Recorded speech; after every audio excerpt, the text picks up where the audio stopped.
The way, I think it's time for the Morning Muse. The Morning Muse is the part of the show where we go through the top pop culture headlines so that you don't feel left behind at work. And we're going to get started here with Kendall Jenner. Now, Kendall Jenner, she's had stalkers before. Bad ones. Scary, scary stalkers that show up to her house and stuff. Well, TMZ is saying that a 27-year-old man broke into her property at 2 a.m. on Sunday. So, dead of night, he's coming in. He starts pounding on windows and yelling, "Kendall! Kendall!" trying to get her attention. No, thank you. So she, at this point, is in a secure part of her home. Security's tracking his movements, but they didn't act on anything. They were waiting for the police to get here. Obviously, if you can avoid a interaction, it's probably for the best. But they were waiting for cops to get there. The cops finally, the cops were taking so long that this guy, the 27-year-old, gets completely naked and tries to get into Kendall Jenner's pool, and that's when security's like, all right, enough. So they grab him and detained him until the police were able to arrive and take him to jail. Now, the thing is, there are COVID restrictions in the jail right now, so he was only in jail for 6 hours before he was released, so he could show right back up.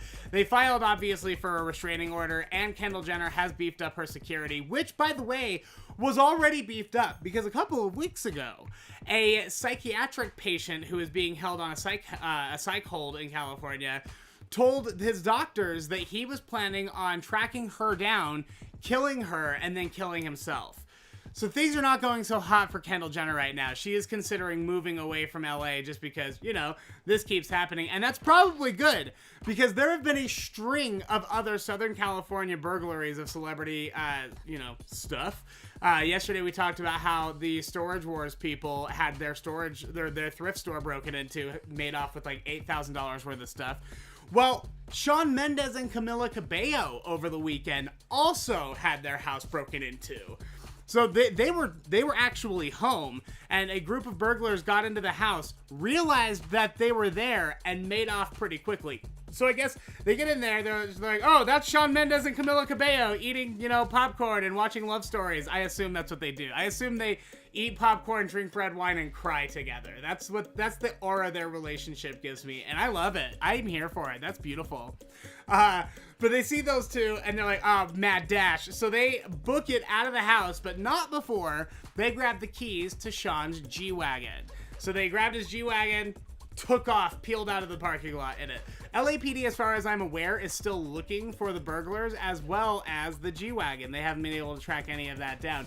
But yeah, that could have gone very badly because I think it sounds like Shawn Mendes and Camila Cabello came face to face with the burglars like immediately. So scary. And then on top of that, over the weekend, this actually isn't over the weekend, this is earlier this month, but LAPD just came out with it over the weekend. 3 of Beyonce's storage units were hit by burglars who made off with $1 million worth of memorabilia.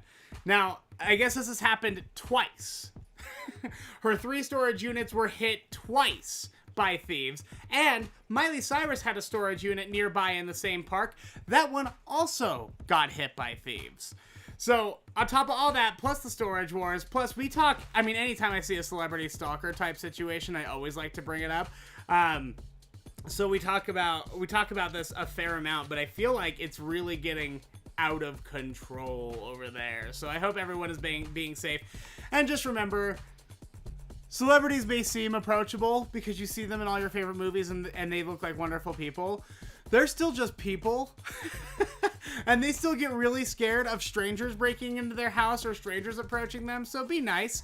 Treat them with the same respect that you would treat like a zoo tiger. Just like very appreciate it from afar. Stay behind the glass. Don't go pounding on it. Don't yell at them. And definitely don't break into their area because you're not going to like the consequences. And that is the Morning Muse.